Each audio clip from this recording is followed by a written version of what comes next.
রাধে রাধে বন্ধুরা, সুপ্রভাত সকলকে। কেমন আছো তোমরা সবাই? আমাদের গল্পকথার নতুন আরও একটি সুন্দর ভ্লগে তোমাদের সকলকে জানাই স্বাগতম। আশা করছি সকলে খুব ভালো আছো, সুস্থ আছো, আর আমরাও অনেকটাই ভালো আছি, স্পেশালি আমি। কারণ কদিন ধরে তো দেখছিলে কি কাশি হচ্ছিল, সেই কাশি কিন্তু আমার বলতে পারো এখন আর 10% মতো আছে। আর এই সমস্তটাই কিন্তু কমিয়েছি বাড়িতে, মানে হোম রেমেডিতে। তো কোনো রকম কোনো ওষুধ খাইনি, তো কী হোম রেমেডি ট্রাই করেছি সেটা চলো এই ভিডিওতেই তোমাদের সাথে দেখাবো। বিশ্বাস করো, ওটা সেই বলে না ধন্বন্তরী ওষুধের মতো, ঠিক সেই রকম ছিল। আমার একবার খাওয়াতেই 50% কাশি কমে গেছিলো। তারপর লাস্ট 2 দিন ধরে ওটাই খাচ্ছি, খেয়ে একদমই বলতে পারো কাশি কমে গেছে, এখন একদম সামান্য আছে। তো এইটা ছিল হচ্ছে বৃহস্পতিবারের ব্লগ। তো সকালবেলা উঠেছি, উঠে যা যা কাজ থাকে সেগুলো সমস্ত আর কি, টুকটাক যা বাসি কাজ থাকে সেগুলো সমস্ত করেছি, করে ছাদে এসেছিলাম। কারণ একটুখানি না ঠান্ডা ঠান্ডা লাগছিলো, খানিকক্ষণ জল ঘেটছিলাম। তো দেখলাম ছাদে খুব সুন্দর রোদ এসছে। আর তার থেকেও বড় কথা, আর একটা জিনিস দেখার জন্য এসেছি, সেটা হচ্ছে গ্ল্যাডিওলাসটা কীরকম আছে। মানে সকাল হলেই না গাছের ফুলগুলো আমাকে না ঠিক ম্যাগনেটের মতো টানে। যতই কাজ থাক, যতই যাই থাক, ছাদে না আসলে যেন একদমই ভালো লাগে না। তো এখানে দেখতে এসেছিলাম গাছে কি আজকে নতুন নতুন ফুল ফুটেছে। তবে জানো তো, এইসব ফুলগুলো আর কয়েকদিনেরই সঙ্গী, কারণ আস্তে আস্তে তো গরম পড়া শুরু হয়ে গেছে, তখন ফুলগুলো আর সেইভাবে সুন্দর হয়ে ফুটবে না। আর এই যে গাঁদা গাছটা দেখলে না, ওই নিয়ে তো বলেইছিলাম তোমাদেরকে আগের ভিডিওতে, ওটাও 3 নম্বর রাউন্ডের ফুল ফুটছে। তো চলো এবার নিচে যাই, ছাদে আর বেশিক্ষণ থাকা যাবে না। আর তোমাদের সাথে তো সকালবেলা থেকে বলাই হয়নি, আজকে সকাল সকাল অভি চলে এসছে। আসলে ওর মা ওর দাদাকে স্কুলে দিতে গেছে, তো আজকে আমাদের বাড়ি এসছে। এসে দেখো আগেই বলে ফোন দাও ফোন দাও, দিয়ে যেই দেখো ফোন দিয়ে বসিয়ে দিয়েছে, আর কোনো দিকে খেয়াল নেই। ও মন দিয়ে ফোন দেখছে, মানে মুখও তুলবে না, জোর করে একটুখানি আমি তুললাম তাই তুললো। তো সকালবেলা না এখন ঘরের কাজ তো কিছু করবো না, কারণ সবার আগে সকালে উঠেই আমাকে মানে একটু ফ্রেশ হয়ে যেতে হয় রান্নাঘরে। তো শুধুমাত্র জানলাটা খুলে দিয়েছি, কারণ ঘরের যে একটা গুমোট গরম মতো ভাব থাকে না, সেটা যাতে বেরিয়ে যায়। তো পর্দাটা না দিয়েই এলাম, কারণ এখনও বাইরে ঠান্ডা ঠান্ডা হাওয়া লাগছে। তো আজকে সকালে কোনো তরকারি রান্না করব না, কারণ না ফ্রিজে অনেকটা পেঁয়াজ কলি ছিল। আর আজকে বৃহস্পতিবার হয়ে গেলে শুক্র শনি তো আমাদের নিরামিষ, আর রবিবারে ঠিকঠাক পেঁয়াজ কলি রান্নাও করা হয় না, সোমবারেও নিরামিষ। তো দেখলাম পেঁয়াজ কলিগুলো না ফ্রিজে বসে বসে একদম শুকোবে, ওর থেকে ভালো রান্না করে ফেলা। আর কৌশিক স্পেশালি না এই পেঁয়াজ কলি আলু ভাজা খেতে খুব ভালোবাসে। ওকে শুধু পেঁয়াজ কলি দিলে অতটা খুশি হয় না যতটা পেঁয়াজ কলি আলু ভাজা খেতে ভালোবাসে। তো ভাবলাম আজকে তাহলে পেঁয়াজ কলি আলু ভাজাটাই করে নেই। আর দেখেছো তো অনেকটা পরিমাণই হয়েছে, আমাদের দুপুরেও হয়ে যাবে। তো পেঁয়াজ কলি আলুটা ভাজাটা বসিয়ে এখানে হচ্ছে মেথির শাক ভাজা করব। তো এখানে মেথির শাকটা কেটে নিয়েছি। আর এইদিকে দেখতেই পাচ্ছ বেগুনটাতেও নুন হলুদ মাখিয়ে নিয়েছি। আর নুন হলুদ মাখানোর পর বেগুন এইভাবে জল চিপে চিপে গরম তেলের মধ্যে ছাড়বে, তাহলে দেখবে অনেকটা তেল কম টানবে। এটা বলতে পারো সে পুরো ম্যাজিকের মতো কাজ করে। বেগুনও ভাজা হচ্ছে, এদিকে কড়াই তেলও রয়েছে, কি সুন্দর না ব্যাপারটা। তো এখানে শাক ভাজাটা বসিয়ে দিয়েছি। তো চলো ওদিকে শাক ভাজাটা হোক, এদিকে হচ্ছে কৌশিকের টিফিনে আজকে দিয়ে দেবো হচ্ছে মুড়ি আর চানাচুর। জানো চানাচুর আজকে একদম অল্প ছিল, আবার আনতে হবে। আর তার সাথে লঙ্কা আর মটরশুঁটিও দিয়ে দিয়েছিলাম। আর ওপর থেকে একটুখানি চাট মশলা দিয়ে না ভালো করে মাখিয়ে দিয়েছি, কারণ এর মধ্যে তো আর তেল দেওয়া যায় না, কারণ ও খাবে এটা সন্ধেবেলা। আর সকাল থেকে যদি তেল দিয়ে রাখি মুড়িগুলো শুকিয়েও যাবে। তো সেই জন্য একটু চাট মশলাও দিয়ে দিয়েছিলাম। আর এদিকে হচ্ছে রান্নাবান্নাও সমস্ত হয়ে গেছে। আর আজকে সকালে কৌশিককে ভাবলাম একটুখানি পাস্তাই বানিয়ে দিই, কারণ সবসময় তোকে ভাত দেওয়া হয়, আর মাঝে মধ্যে কিন্তু এরকম মানে টেস্টের চেঞ্জ করতে বেশ ভালোই লাগে। তো এখানে যা যা সবজি মোটামুটি ঘরে ছিল, আলু বাদে সব কিছুই দিয়েছি, আজকে আর আলুটা অ্যাড করছি না। আর এখানে তো ইউজ করছি ডিজানোর ফুসিলি পাস্তা। এটা একদম আটা দিয়ে তৈরি বলে, আটার সাথে সুজিও দেওয়া আছে। তো আটা আর সুজি দিয়ে তৈরি বলে এটা যখনই খাওয়া হোক এটা একদমই আনহেলদি না। আর একদমই দেখো আমি হেলদিভাবেই বানাচ্ছি, অল্প তেলে জাস্ট সবজিগুলোকে একটুখানি হালকা করে সতে করে নিয়েছি, দিয়ে তার মধ্যেই জল দিয়ে দিয়েছি, দিয়ে ওপর থেকে একটুখানি ম্যাগি মশলা। আর পাস্তাটা তো আগে থেকে বয়েল করেই রেখেছি। তো এই দিকে যে জলটা আছে এটা ফুটে এলেই ওপর থেকে পাস্তাগুলো দিয়ে দিয়েছি, একদম হালকা পাতলাভাবে বানিয়েছি। কি জানো তো, আজকে না হেলদি জিনিসটাকে আর আনহেলদি করতে ইচ্ছা করেনি, তো সেই জন্যই একদম হালকা করে বানিয়েছি। আর এই ডিজাইনার পাস্তাটার লিঙ্ক আমার ডিসক্রিপশান বক্সে দেওয়া আছে, তোমরা চাইলে একবার ট্রাই করতে পারো। ভীষণ ভালো খেতে, মানে এর সাথে কোনো মশলা সেরকম অ্যাড না করলেও চলে, পাস্তাটারই একটা অন্য রকমের স্বাদ আছে।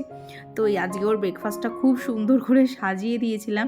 দেখবে খাবার যতটা না মানে খেতে স্বাদ, তার থেকে যদি পরিবেশনটা একটু বেশি ভালো করে করা হয় তাহলে কিন্তু সেই খাবারের স্বাদটা দ্বিগুণ হয়ে যায়। তো কৌশিক ওদিকে খাচ্ছে, এদিকে আমি তাড়াতাড়ি করে এখন রুটি কটা করে নিচ্ছি। আমার সকাল থেকে যত তাড়া লাগে জানো তো এই রুটিটা করার সময়, এই সময় যেন মনে হয় আমার হাত চলছে না, গ্যাসটা মনে হয় কম হয়ে আছে। তো রুটিগুলো দেখো সব ফুলকো ফুলকো হয়েই ফুলছে, তবে জানো তো মাঝে মধ্যে দেখি আবার ফুলেও না, কেন কি জানি হয়, তবে বেশিরভাগ দিনই ফোলে, এইটাই একটা ভালো ব্যাপার। তো এদিকে রুটিগুলো যে আর কি যে কটা কৌশিককে দেবো 3খানা মতো, তো সেটা এখানে করে নিয়েছি, দিয়ে ওর টিফিনটা আর কি টিফিন বলো লাঞ্চ বলো সব প্যাক করে এই যে ওকে দিয়ে দিলাম। তো চলো, এদিকে কৌশিক বেরিয়ে গেল। এইবার হচ্ছে মানে সকাল থেকে যে তাড়াহুড়োটা চলছিল সেটা খানিকটা শেষ হয়ে এইবার হচ্ছে সংসারের যে বাদবাকি কাজগুলো আছে সেগুলো এক এক করে করতে হবে। প্লাস আজকে বৃহস্পতিবার আছে, তো সেই পুজো করতে হবে। আর আগের ভিডিওতে তোমাদের সাথে শেয়ার করেছিলাম না, আমি আর বাপি মিলে অনেক মটরশুঁটি ছাড়িয়েছিলাম, তো সেই মটরশুঁটিগুলোরও আজকে গতি করতে হবে। কালকে শরীরটা একদমই ভালো ছিল না, যার জন্য করতেই পারিনি, রান্নাঘরে আসতেই ইচ্ছা করছিল না, তো ওটাকেও আজকে গতি করতে হবে। তো কাজ তো আছে অনেক, মানে রান্না হয়ে যাওয়া ছাড়াও দেখবে সংসারে অগণিত কাজ থাকে, আর সংসারের কাজগুলো না বেশ গুছিয়ে টিপটপ রাখতে বা সব কিছু একদম পরিপাটি করে গুছিয়ে রাখতে এত ভালো লাগে না, মানে শরীর যখন একদমই পারি না সেটা আলাদা ব্যাপার, বাট একটুও যদি আমি নড়াচড়া করতে পারি মনে হয় সব কিছু একদম ঠিকঠাক টিপটপ রাখি। আর দেখবে সব কিছু কিন্তু টিপটপ রাখলে মানে ঘরদোরও যেরকম পরিষ্কার সুন্দর থাকে, তেমন কিন্তু নিজের মধ্যেও একটা পজিটিভিটি কাজ করে যে না আমার সব দিক সব একদম ঠিকঠাক আছে। সারাদিন কাজের পর একটা পরিষ্কার পরিচ্ছন্ন ঘর বাড়ি দেখতেও কিন্তু ভীষণ শান্তির লাগে, কারণ দেখো বাড়িটা সবার কাছেই আমাদের কাছে একটা মানে কি বলবো রিল্যাক্সেশনের জায়গা, একটা শান্তির জায়গা। তো সেটাকে একদম বলতে পারো যে ঘরটাকে এরকম করে রাখতে হবে যাতে সেখানটাতে এলেই সমস্ত ক্লান্তি দূর হয়ে যায়। আর আমার তো একার হাতের সংসার, একদিক আজকে করি তো অন্য দিকটা দেখা যায় পরের দিন করতেই হচ্ছে, এত ধুলো হচ্ছে জানো তো। ঘর মোছার পরেও যদি আধ দুবার ঘর মোছা হয় দেখছি ভালো হচ্ছে, ইদানিং করে এত কালি হচ্ছে ঘরের মধ্যে। আমার তো জানো তো মাঝে মধ্যে মনে হচ্ছে জানলা দিয়ে ধুলোগুলো মনে হয় ইচ্ছা করে আমার ঘরের মধ্যে ঢুকছে, মোছার পরেও যে কী করে ধুলো হয় আমি সত্যি জানা নেই। তো এইদিকে দেখো তোমাদের সাথে কথা বলতে বলতে বিছানাটা সুন্দর করে টান টান করে গুছিয়ে নিয়েছি, কারণ দেখবে ঘরের মধ্যে ঢুকলেই সবার আগেই চোখে পড়ে হচ্ছে বিছানা, তাই সেটাকে যদি সুন্দর করে গুছিয়ে রাখা যায় না, ঘরে ঢুকলেই দেখবে একটা ভালো লাগা কাজ করে, একটা মানে ঘরটাই প্রশান্তির জায়গা হয়ে যায়। তো চলো, অনেক তো বকবক করেছি, এবার তোমাদের সাথে কমেন্টগুলো শেয়ার করি। আমার গত ভিডিওতে পিয়া খুব একটা সুন্দর কমেন্ট করেছো, তো পিয়া লিখেছিল যে সত্যি ওই হেয়ার টনিকটাই কোনো ম্যাজিক আছে, কী যে ভালো কি বলবো। বিশ্বাস করো পিয়া, তোমার কমেন্টটা পেয়ে ভীষণ ভালো লেগেছে যে এই হেয়ার টনিকটা তোমারও ভীষণ কাজে দিয়েছে। তো সবে তো ইউজ করছো, অন্ততপক্ষে একটা মতো বটল খালি করো, তারপরে তুমি পার্থক্যটা বুঝতে পারবে চুল পড়া কতটা কমে যায়। আগে যেখানে ধরো মাথায় চিরুনি দিলে গাদা গাদা চুল উঠতো, সেটা তো মানে কমে যাবে একদম গ্যারান্টি, কারণ আমার নিজেরই কমে গেছে। তবে প্রত্যেক দিন 2-3টে চুল ওঠা কিন্তু স্বাভাবিক, কারণ একদমই চুল উঠবে না সেটা তো সম্ভব না। তো আর গত ভিডিওতে সুস্মিতা দিদিভাই লিখেছো যে গলায় কিছু জড়িয়ে রেখো, দেখবে কাশিটা কম হবে। দিদিভাই আমি জানো তো গার্গেল করা, গলায় ওই মাফলার বা কোনো ওড়না টোড়না জড়িয়ে রাখা না আমি একদম পারি না, মনে হয় কেউ যেন আমাকে দম বন্ধ করে মেরে ফেলছে। আর একটা জিনিস আমি পারি না, সেটা মা মানে আমার মার খুব কাজে দেয়, সেটা হচ্ছে গলায় সর্ষের তেল দিয়ে রাখা। এই জিনিসগুলো না আমি একদমই পারি না, যার জন্য আমার ঠান্ডা ঠান্ডা লেগেও যায় বেশি। তবে যে হোম রেমেডিটা আজকে শেয়ার করবো না, সেটা খেয়ে জানো তো এত ভীষণ উপকার পেয়েছি। তোমাদের যদি কাউকে এই রেমেডিটা বলারও থাকে না, অবশ্যই সাজেস্ট করো, ভীষণ উপকার দেয়। আর তুমি যেটা বললে না ভূমিকম্প হচ্ছিল, তো আমিও তখন কৌশিককে যেই ফোন করে বললাম, কৌশিকও তখন বললো ও বুঝতে পারিনি, ও তখন পাশে ছিল। তবে লিফটে থাকাটা খুবই মানে বিপজ্জনক বলতে পারো, কারণ এইসব ভূমিকম্পের সময় কখন কি হয়ে যায়, কি কারেন্ট অফ হয়ে যায়, তারপরে ও ঋষি তো ছোটো, মানে ও বেচারা আগেই ভয় পেয়ে যাবে। তবে সব কিছু যে ঠিকঠাক আছে এই অনেক। তো অনেকেই দেখতে চাও যে আমি সকালে স্কিন কেয়ারে কী ইউজ করি, তো ওই যে বডি লোশনটা দেখলে ওই লোশনটা আর ওই ময়েশ্চারাইজারটা, ওই ময়েশ্চারাইজারটা জানো তো ভীষণ ভালো, মানে শীতের দিনে ধরো যদি সকালের দিকে অ্যাপ্লাই করি না, সারাদিনে আর কিছু অ্যাপ্লাই করতে লাগবে না, মুখটা বেশ ময়েশ্চারাইজ থাকে। তো আজকে তো বৃহস্পতিবার, আজকে এই গাছগুলোকে হচ্ছে ধোয়ার দিন। বৃহস্পতিবার করে জানো তো গাছগুলোকে একটুখানি ধুয়ে দিই। আর এই দেখো সেই দেখেছিলাম না অনেক দিন আগে লাকি ব্যাম্বু, আমার যে মেন গাছটা আছে ওর থেকে ডাল কাটিং করেছিলাম, তার থেকে দেখেছো কি সুন্দর চারা বেরিয়ে গেছে। তবে জানো তো একটা খুব চিন্তার বিষয়, লাকি ব্যাম্বুটাকে আমায় রিপোর্টিং করতে হবে, কিন্তু আমার রিপোর্টিং করতে এত ভয় লাগছে, কারণ এখন তো বৃষ্টি ফিষ্টি কিছু নেই। রিপোর্টিং করার পর যদি একটু বৃষ্টির জল দেওয়া যায় তাহলে গাছ খুব তাড়াতাড়ি লেগেও যায়। কিন্তু আমার লাকি ব্যাম্বুটা সত্যি কথা বলতে নিজের যেন নজর না লাগে, এত সুন্দর হয়েছে না, ওটাকে আমার রিপোর্টিং করতেও ইচ্ছা করছে, আবার করতে গেলে না ভয়ও লাগছে, কারণ নিচে তো জানি আমি অনেক শেকড় হয়েছে, কিছু কিছু কেটে বাদও দিতে হবে। তো জানি না গো কী করবো লাকি ব্যাম্বু গাছটাকে নিয়ে, মানে ওটার দিকে তাকালেই ভাবছি ওকে রিপোর্টিং করব কি করব না। আর দেখো ঘরের মধ্যে কত সুন্দর রোদ ঢুকেছে, এই মানে 9টা নাগাদটা না আমার ঘর বলো তারপরে এদিকে বারান্দা বলো এত সুন্দর রোদ ঢোকে না, কি বলবো। আর এইদিকে জানো তো আগে এখানে তো দেখতে ওই আর্টিফিশিয়াল পাতাগুলো দেয়া ছিল, ওগুলো জানো তো বোথ সাইড টেপ দিয়ে আটকানো ছিল, তো সেই টেপগুলো খোলার পর না ওখানে এমন একটা দাগ হয়ে গেছে। তো ওই দাগগুলো কী দিয়ে তোলা যাবে একটু আমায় কমেন্ট করে জানিও তো, মানে হাত দিয়ে নখ দিয়ে খুঁটে খুঁটেও পারছি না, বা প্লেন জল দিয়ে তুলতে গেলে উঠছে না, সার্ফ জল দিয়ে তো উঠছেই না, সার্ফ জল দিলে সার্ফের জলটা টুক করে মানে নিচের দিকে চলে যাচ্ছে, পরিষ্কার করার মতো কিছুই হচ্ছে না। তো কী দিয়ে ওই আঠার দাগগুলো তোলা যায় একটুখানি বলো তো। তো এইটাই হচ্ছে মেন কারণ, ওখান থেকে ওই পাতাগুলোকে সরিয়ে দিয়েছি, কারণ বোথ সাইড টেপ দেওয়া থাকলে না সবসময় আঠাটা ঠিকঠাকভাবে থাকছেও না, আবার দেয়ালেও না কেমন কালচে কালচে দাগ হয়ে যাচ্ছে, কারণ ওগুলো তো এক ধরনের আঠা, তার সাথে ধুলো মিক্স হয়ে না কেমন কালো কালো দাগও হয়ে যাচ্ছে। তো ওই আঠার দাগগুলো কীভাবে তুলবো, কারোর কাছে কোনো কিছু জানা থাকলে অবশ্যই আমাকে জানিও তো। আর গত ভিডিওতে সাথী অফিসিয়াল থেকে দিদিভাই কমেন্ট করেছো, হ্যাঁ দিদি সত্যি রাত হলেই কাশি বেশি হয়, তা যা বলেছো, সারাক্ষণ কাশছি না, শুধু রাত বলে না, যেই বিছানায় পিঠটা যখনই ধরো একটুখানি দিতে যাচ্ছি এমন কাশি হচ্ছিল, মানে আমি উঠে পড়তে বাধ্য হচ্ছিলাম। তবে সেই সব কাশি এখন অনেকটাই কমে গেছে। তো আর গত ভিডিওতে কমেন্ট করেছিল যে সুচরিতা মণ্ডল দিদিভাই, টুম্পা দিদিভাই আর চৈত্রা মিত্র দিদিভাই লিখেছো যে হোম ডেকরগুলো সুন্দর কিনেছো, থ্যাংক ইউ দিদি। তবে জানো তো এখনও ঠিক যতটা মন মতো চেয়েছিলাম না এখনও অতটা হয়ে ওঠেনি, আরও দেখছি বেশ কিছু প্রোডাক্ট হয়তো অর্ডার দিতে হবে, তবে এখনও কি অর্ডার দেবো সেগুলো ঠিক করিনি।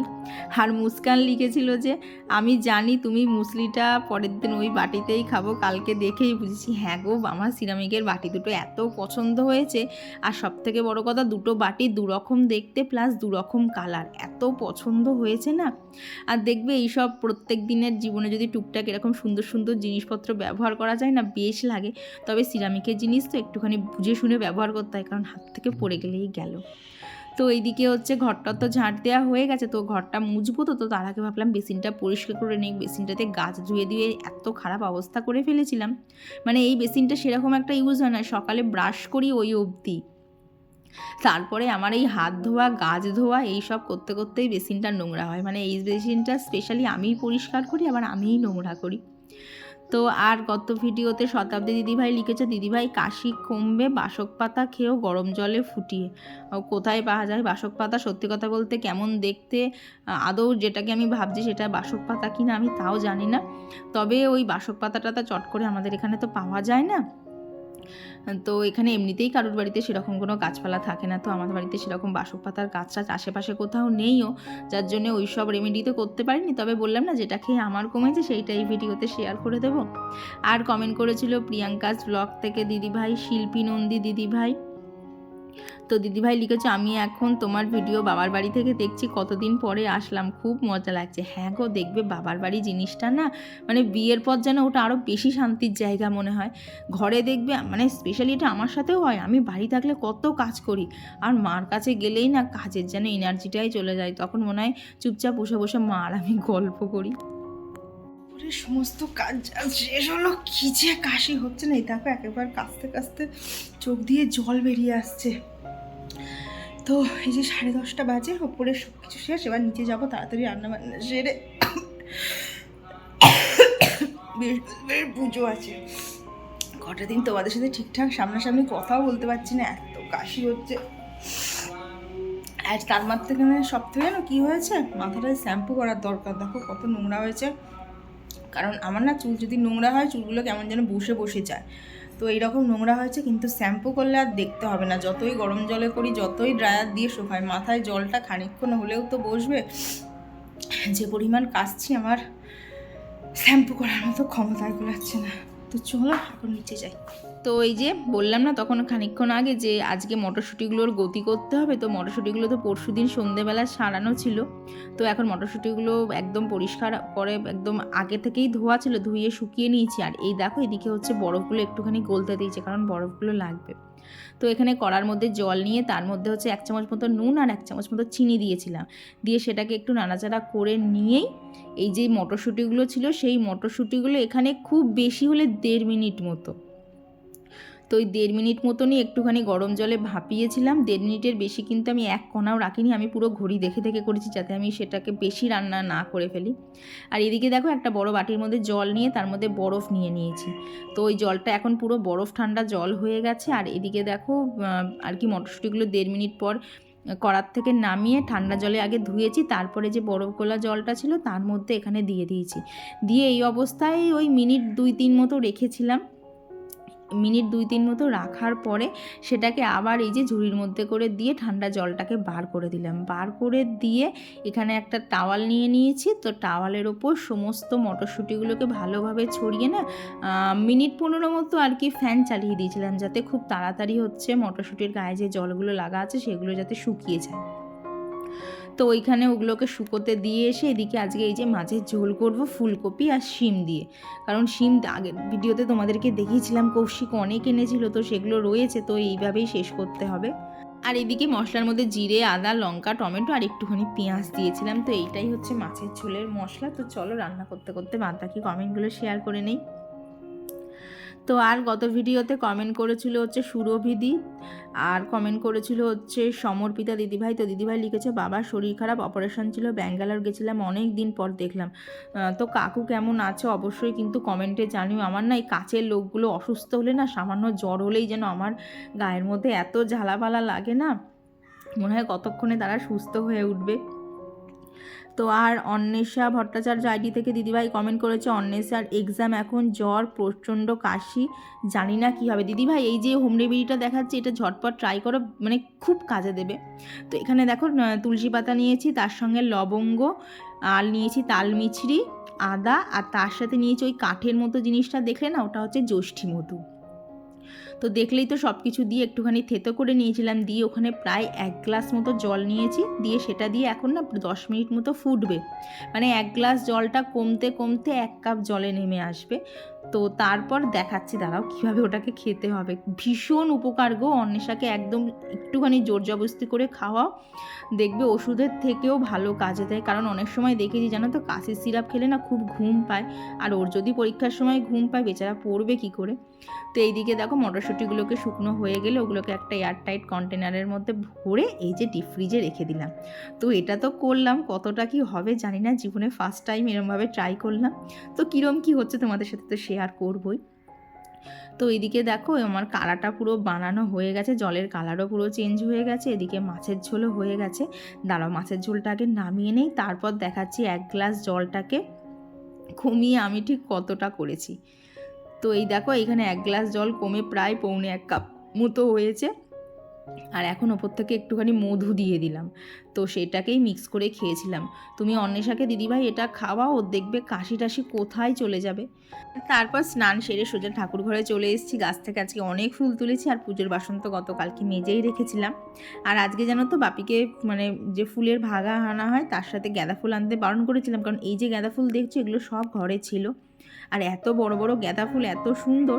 তো বাপিকে বলেছিলাম আর আজকে এক্সট্রা করে গাঁদা ফুল কিনে আনতে হবে না। তো আর গত ভিডিওতে শুভ্রা দিদিভাই লিখেছো যে তোমার ওয়াল হ্যাঙ্গিংগুলো খুব সুন্দর, তুমি কি কি প্রোডাক্ট ইউজ করো স্কিন কেয়ারে মাখার জন্য একটু জানিও। তো দেখো আজকে সকালেরটা শেয়ার করে দিয়েছি, পরের দিন হচ্ছে স্নানের পর কি কি ইউজ করি সেটা শেয়ার করে দেবো। আর কমেন্ট করেছিল হচ্ছে মানুষ মেলোডি থেকে বনু, পুষ্পা জাসেরি ব্লগ থেকে দিদিভাই, বৈশালীনাথ দিদিভাই, আর কমেন্ট করেছিল হচ্ছে অনুপা দে। তো তোমাদের সকলকে জানাই অসংখ্য ধন্যবাদ, এইভাবেই প্রতিটা মুহূর্তে আমাকে সাপোর্ট করো, আমার পাশে থেকো। তো তো এইদিকে দেখো ঠাকুরের থালাগুলো সুন্দর করে সাজিয়ে নিয়েছি। আর আজকে না বাপিকে বলেছিলাম সন্দেশ এনো না বাপি, লাড্ডু এনো। কারণ কি হয় বলো তো, সন্দেশটাই মানে স্পেশালি না সন্দেশ খাওয়াটা না আমার রিসেন্টলি না একদমই ভালো লাগছে না। এবার প্রসাদ জিনিস তো রেখে রেখে ফেলে দিতেও কেমন লাগে, তাই বাপিকে বলেছিলাম লাড্ডু নিয়ে আসতে, তাহলে লাড্ডুটা ঠিক উঠে যাবে। কিন্তু সন্দেশটা জানো তো ইদানিং করে একদম উঠতে চাইছে না। মানে খাচ্ছি খাবো করতে করতে এতটাই দেরি হয়ে যাচ্ছে যে পরে সেটাকে ফেলেই দিতে হচ্ছে। আর বৈশালীনাথ দিদিভাই আগের দিন লিখেছে যে ভূমিকম্প হয়েছিল না, তো দিদিভাই লিখেছে যে আমিও খুব ভয় পেয়ে গেছিলাম, খাটে বসেছিলাম, হঠাৎ খাটটা নড়তে শুরু করলো। এক্স্যাক্টলি আমারও সেটাই হয়েছিল। আমি চুপচাপ বসে বসে না খাটে এডিট করছিলাম, হট করে দেখলাম আমার গায়ের মধ্যে না কেমন একটা ঝাঁকা দিয়ে উঠলো, আর খাটটা দেখছি নড়ছে। আর যখনই, এখন তো শীতকাল ফ্যানটা অফ থাকে, যখনই এরকম নড়াচড়া আমি হয়তো ফিল করতে পারছি, তখনই আমি আগে দেখি ফ্যানটা, তো দেখলাম ফ্যানটাও হালকা হালকা দুলছে। তো তখনই বুঝতে পারলাম ভূমিকম্প হয়েছে। সব থেকে আশ্চর্যটা কি জানো, আমি দোতলার ঘরে বসে ভূমিকম্প টের পেয়েছি, বাপি নিচের ঘরে বসেছিল, বাপি একটুও টের পায়নি।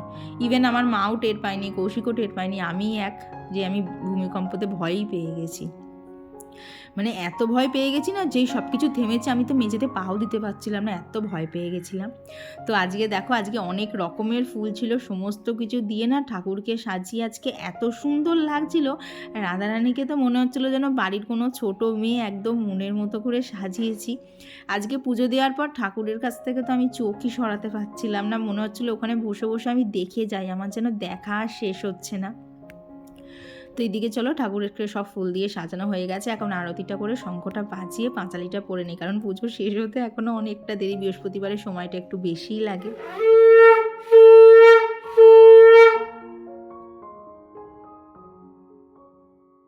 আর এইবার দেখো তো আজকে সবাইকে ফুল দিয়ে সেজে কেমন লাগছে, স্পেশালি আজকে তো রাধারানীর থেকে আমি চোখই সরাতে পারছিলাম না, এত সুন্দর লাগছিল। বললাম না, মনে হচ্ছিল কোনো বাড়ির ছোট্ট মেয়ে, তাকে একদম মনের মতো করে সাজিয়েছি, এত সুন্দর লাগছিল। একদিন যেন ফুলগুলোকে দেখলে মনে হয় ঠাকুর, মানে ভগবানেরা মনে হয় আজকে নিজে থেকেই চেয়েছে তারা এইভাবে সাজবে, তাই আমার হাত দিয়ে করিয়ে নিয়েছে। এত সুন্দর লাগছিল রাধারানীর মুখটা দেখতে, কি মিষ্টি লাগছিল।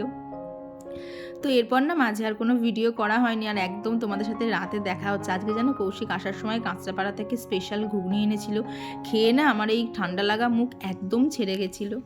আবার অনেকক্ষণ পরেই তোমাদের সাথে দেখা হচ্ছে, আমাদের খাওয়া দাওয়া কমপ্লিট হয়ে গেছে, তো এখন শোবো না। আজকে খুব ইচ্ছা করছে টিভিটা দেখতে, তো এই যে টিভি চালানো হয়েছে, জানি না কতক্ষণ চলবে, আর তার থেকেও বড় কথা কতক্ষণ দেখবো, কারণ অনেক সময় জানো তো কী হয়, মানে টিভি চলতে চলতে টিভি দেখছি, মানে প্রথমে বসে দেখছি, ভাল লাগছে না বসতে, তাহলে শুতে শুতে কখন ঘুমিয়ে পড়ি, তখন মাঝরাতে উঠে টিভি বন্ধ করা হয়।